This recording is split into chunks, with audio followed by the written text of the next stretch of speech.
Good. Okay, So, great. I'm recording because we're gonna post it on Instagram, on YouTube, or somewhere that our clients Okay, see. okay. So I'm first gonna start by saying a few words in Portuguese so our clients can understand, because most of them are from Brazil. So, bom, para quem não conhece nosso trabalho, a gente é da Durga, eu sou a Bárbara, filha da Leda, e a gente está aqui hoje com a Neesha Amrish. Ela é a dona, a designer da Aeshaane, que é uma marca maravilhosa de seda orgânica na Índia, em Chennai, e ela produz esses xales de seda orgânica, esses colares maravilhosos, e hoje ela está aqui para conversar com a gente, para responder algumas perguntas que vocês fizeram.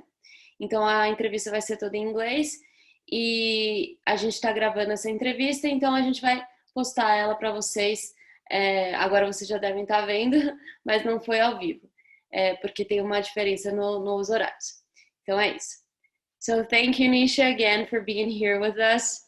It's a pleasure to speak to you. You're amazing. I love everything that you do. I love your shawls. I love your work with the organic silk. I love the necklace. It's amazing. And so we have... Thank you so much for this opportunity. Thank you. Thank you. You're great. And so we have a few questions from our clients. And so let's start off with you telling us a little bit about yourself, a little bit about your story, because you do something that's so different, with the organic silk, and so your story must be filled with all these details and very beautiful moments. And so you can tell us a little bit about you. Well, my journey actually started, I would say, almost a decade ago, or maybe, to be precise, around 12 years ago. I had a chance to actually visit a sericulture farm. So that a sericulture farm is generally where the actually rearing of silk takes place. And what I saw there, they were hurling thousands of silkworms into boiling water, and I saw them dying. And that kind of stayed with me. And that was just to create 1 meter of silk. So I just realized that there has to be some way where we actually can make silk without harming these little creatures. So that stayed with me. I came back and I did a lot of research. Of course, it wasn't easy, a couple of months, and then I got down to the grassroots level, connected with some rural artisans. And that's when I realized that there was this village, honestly, in the middle of nowhere in India. It's a really small village. It's called Kharsawa.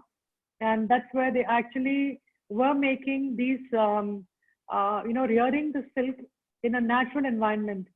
So it was called wild silk, but definitely without harming the silkworms. So what they normally do is they wait for the worm to naturally exit the cocoon and complete its natural life cycle without harming it. So nobody's in a hurry, and to bury them alive. The silk that you get is completely animal free. So, and I was a vegetarian myself, so I love the process, and I love the way the silk was being reared. And I thought that's something really that I want to stick to, and I want to promote and do. That's beautiful. So that's how my journey actually started. That's beautiful. It's such an organic process, and it's so natural to wait for them to get out of the cocoon. That's absolutely very important. And so why silk? Why did you start? How did you get interested in silk? Not just organic silk, but silk itself. Actually, I just feel that somewhere silk is very timeless. It's classic. It's something that can be actually passed on from mother to daughter. There's something special about the way the fabric drapes, and the fluid silhouette. It's beautiful. I think silk itself is, and especially I'm from the South India. If in our part of where we live, silk is supposed to be like a luxurious fabric. For any special occasion, we wear silk. So silk was always close to my heart. It's just that when I realized we could actually make silk without harming the silkworm, it actually took it to another level. So that's why I thought, we should probably stick to doing silk. And another thing is that, processing with silk is a little cumbersome. It's actually, it's quite cumbersome. There are a lot of steps that are involved in actually, making a printed silk. So I like the challenge. For me, the challenge was very exciting. It gave me an adrenaline rush. Unlike cotton, where you just print and then you can sell it. But processing silk was difficult, and I loved that challenge. And I took it upon myself to start promoting silk. Oh, that's very interesting. We're gonna talk about processes a little bit further, in the interview. But I can imagine that there are a lot of processes, especially if it's organic and it's so beautiful and manually printed and everything. And so that's amazing. So our next question is from a client. What's the difference between airy and tussard silk? Okay, honestly, both the silks are organic silk in the sense both are eco-friendly, where we do not kill the silkworms for both the type of silks. But the only difference in quality is airy smoother. It's something like what I'm wearing is a smoother silk, but tussar is a bit, it's textured. It's something like, I have it here with me. The tussar is textured. So you can feel that it's textured and this is smooth silk. The only difference is that the worm feeds on different leaves. So it's about the feed that the worm takes. So the airy silkworm, it feeds on castor leaves, and the tussar silkworm, it feeds on the trees of Arjun and Sal. So because what they're eating, the leaves are different, so the kind of yarn they produce is different. So which is why airy is smoother and tussar is a bit textured. So that's the difference between tussar and airy silk. But both are eco-friendly and organic, and both are reared without killing the silkworms. So it's basically what they eat and how it comes out, the texture. Okay. They're the same worms. They just eat differently. They're different worms. They're different worms, but they also feed. Okay. They're different worms, yes. So they feed on the different worms which feed on different leaves. So that's why they actually make different yarns. Oh, okay. Oh. But the processing is the same, but we don't kill them. Mm-hmm. So how do you come up with your designs?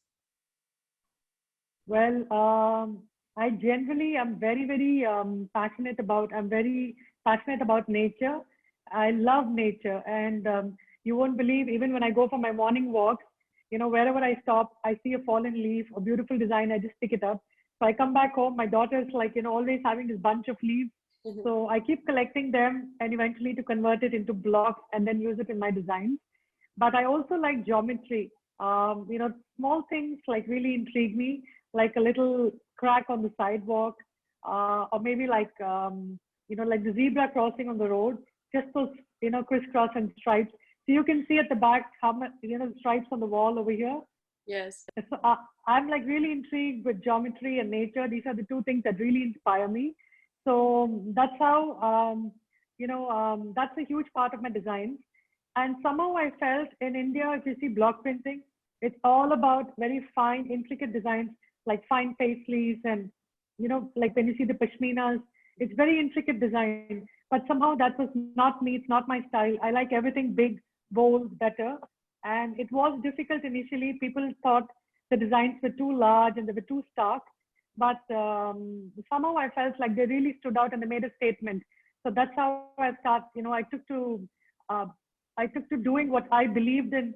And I think eventually people understood the language, the design language, and they started relating to it. So I like everything big, bold, and better. The bigger, the better. That's great. Yeah, your designs are really different from traditional Indian designs, and it's so, yes. And even like you're talking about it, even the process of, with the design concept is so natural, it's so organic, so it just combines with all the rest of the process with the silk. So that's really great. We love the big leaves and the geometric patterns as well. It's really beautiful. Yeah. Yes, like even this circle here, it's like such a huge circle. Yes, but it's not small. But it falls on you, it just becomes big. Like this image, which I think is beautiful. Yeah. So the next question is, how does the manual production process impact on the final product? Well, I would say it lends so much more value to it. I think because everything is manually made. We believe in slow, we believe in organic, and I feel that's our core strength. We do not want to compromise on quality. There have been buyers who've told us to, mix a bit of silk with cotton, with linen. We do not want to dilute our design language. So we've stuck to what we do best. It's not mass produced. It's very small. Our factory is very small. We have very few artisans who are just like family. And we believe in doing what we love the most, that's silk. So the entire processing is completely manual, from the rearing of the silkworms to spinning the yarn and then hand weaving it manually and then hand printing it. So the process is completely manual. And I think that's what makes it special. That's what makes it beautiful. For me, imperfect is beautiful. I'm not excited if a line is straight. If a line is a little curved, it's not straight. If there is a drop of ink somewhere, I think that's what adds beauty, saying that it's actually manually made. It's handcrafted. Yes. Yeah. It just adds more value to it. It really does. Yes. And yes, if our clients go into your Instagram, they're going to see all your workers. It really is like a family. You see everyone there working, really happy working, and doing their best to make one shawl, and then that's really something. It's special for sure. So what does the production process consist of? You said there are many stages of producing a shawl or a necklace or whatever with the silk, organic silk. So how many stages are there? What's the production like? Honestly, after we get once the silk is reared, it starts with spinning the yarn. Because the worm actually breaks the cocoon and exits, the yarn is not continuous, it's broken. So what the women folk in the villages, they kind of twist it. And as they keep twisting it, they make the yarn. So once the yarn is ready, we actually put it on the loom and then weave the fabric. Once the fabric is ready, we get it in our workshop, in our printing workshop. So then what we do is we actually do a process called degumming, which we take away the starch and to kind of make the fabric soft and ready for printing. So once that's done, the fabric is laid out on the table, and then we come up with the designs. And that's the fun part, where we all brainstorm and think about new designs, try and experiment with different blocks. So once the designing is done, we actually dry out the fabric. It has to be completely dry. So this processing is very weather dependent. It's completely, if it's raining or if it's wet, the processing completely stalls because the color bleeds. So we have to be in like a really dry environment. So once the fabric is printed, we let it hang dry for a couple of days. After that, once we have like a batch of, let's say maybe 20 or 30 scarves, we put all of them together. We roll each scarf manually in a piece of cloth. And then we have something called steaming. It's like how you pressure cook your vegetables at home, or you make food. So we have a huge drum in which we put all these rolls of fabric separately, and then we steam it at a particular temperature for maybe like a couple of hours. And this, I must say, you need a master craftsman for this, because it emanates a particular smell when you know that the fabric is ready to be removed. Layman, really can't tell it's 2 hours and you take it off. It's not like that. It's like when you're cooking and you're an expert, it's done. It's like that, something like that. So it starts emanating a particular smell, after which my artisans know, okay, the fabric is now ready. So then they remove all the rolls, open it out one by one. Again, we let it cool down. We leave it overnight. And after that, we take it for something called the washing, where we drain out all the excess ink. We wash it at least 4 or 5 times. Again, this requires experienced hands, because you can't let it be in the water for a very long time. There's a particular way to wash it. And once it's washed, we then air dry it and simply allow it to dry on a line under the sun. Of course, then we iron it and package it. So this is the entire process for making a single shawl, which is why it can take several days to make like a single piece. Wow, there are a lot of processes. Oh, yes, it is. It's very manual. It's very organic. It's very, wow. It's very labor intensive. It's very labor intensive. Yeah, when someone, buys a shawl, when they see a shawl, they won't think, oh my God, this went to so much goes through it. So many stages. you need a specialist to know when it's ready from the steamer. So there's so many things, and it's such a beautiful process, really, because it's so unique, and you need all these people that know what they're doing, and then they're passionate about it like you, and so that's really great. Wow. Yeah, I think, yes. I mean, it's amazing. I mean, I love it. I mean, this is what we do, and we totally love it. Yes, we can see it. When you talk about it, you're so passionate about it, and it makes Yeah, us passionate too. We already love the product, but the process is so beautiful that you just fall in love with it. It's amazing. It really is. thank you so much. Thanks. And so, okay, so the next question is, let's see, how long does the silkworm live for? Would it live longer if it weren't used for producing silk? Well, the silkworm normally lives for 5 to 6 days after it exits the cocoon.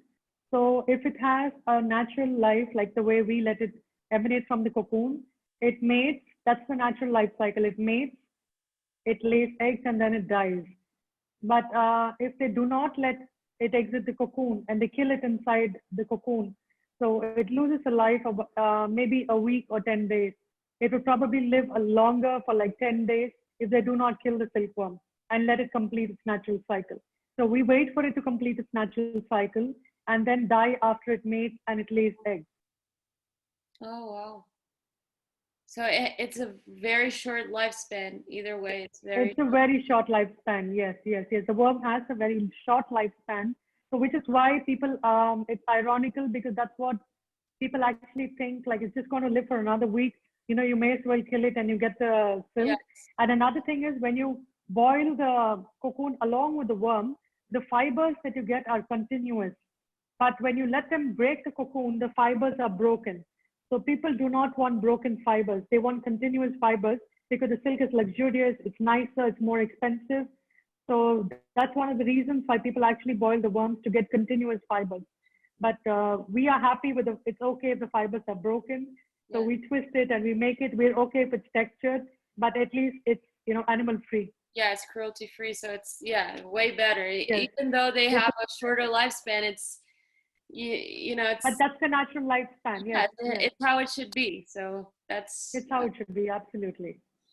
And so the next one is about the cocoons. We see that you make these amazing, beautiful necklaces with the cocoons. How did you come up with this idea? It's so different. It's so beautiful, colorful, I and know. Now you. the thing is, you know what?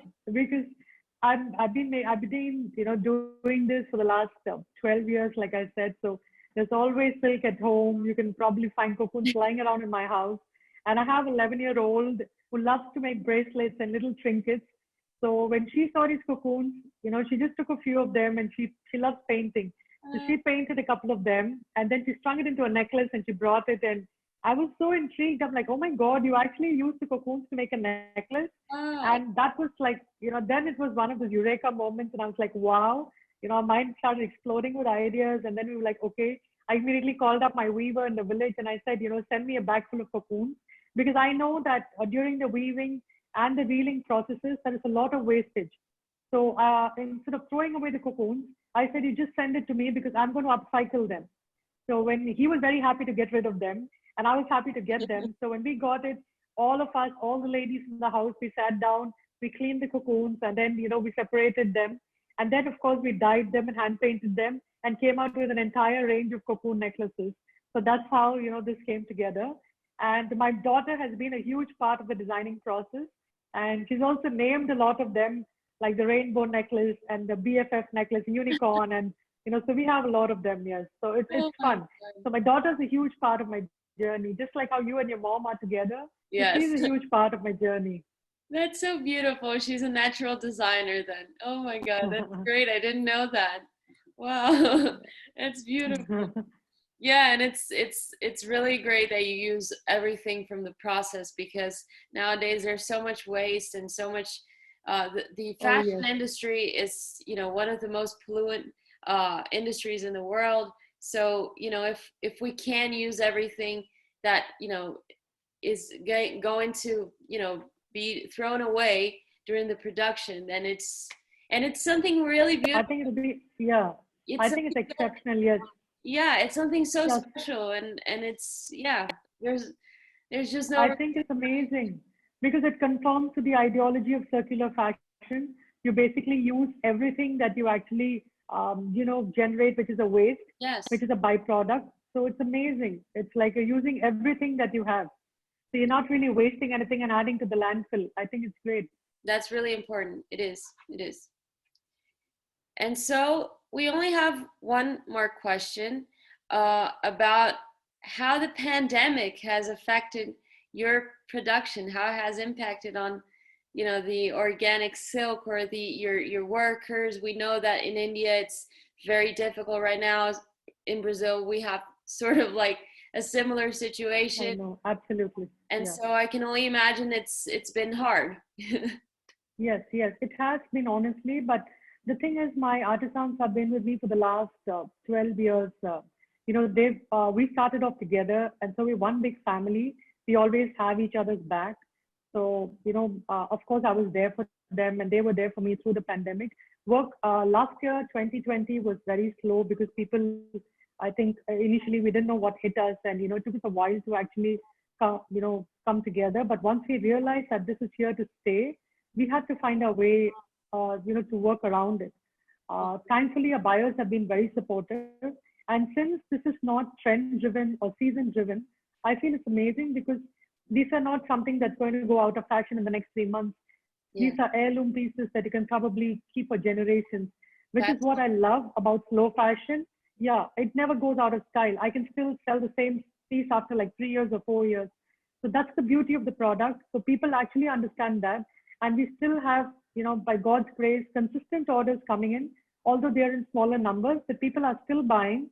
And we do have enough work to keep the factory going. Of course, there are lockdowns and we have hiccups in between, but touch wood, we're surviving. I mean, it's amazing. I think it's thanks to the fact that it's slow fashion, it's meaningful fashion, and we're taking care of each other. We're holding the fort together. It's because it's like one big family. I think we're able to survive. I think it's pretty okay. Oh, that's good to hear. That's great to hear because yeah, it's been hard for everyone. I feel like, and especially in Absolutely. Brazil and India, that the pandemic has been crazy and a lot of people unfortunately dying and getting sick. And so it's really important to stay close with the people that you care about and with Careful, yes. with your family. And that's really important to know that you guys are, getting together and just like working your best to keep the company alive and keep everything that you're doing just flowing and working, and that's really important. Yeah, yeah. And I also think it's very important to stay positive. So what we've Yeah. done is like, we utilize this time to come up with like new designs, new patterns, because we have time on our hands. So we've been brainstorming, we've been creating new blogs. So we've actually used it in a productive way and not let us influence us and kind of bog us down.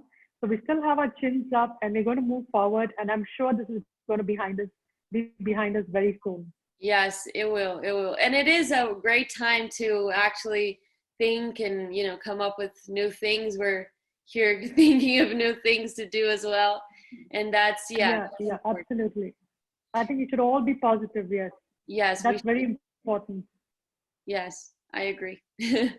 So yeah, I mean, these are the questions that we got from our clients that we had for you, and it was amazing to speak to you. You're really inspiring. I think the work that you do is just really beautiful. I Thank you genuinely so much. am Thanks. enamored by Thanks. everything that you do. I think the shawls are great.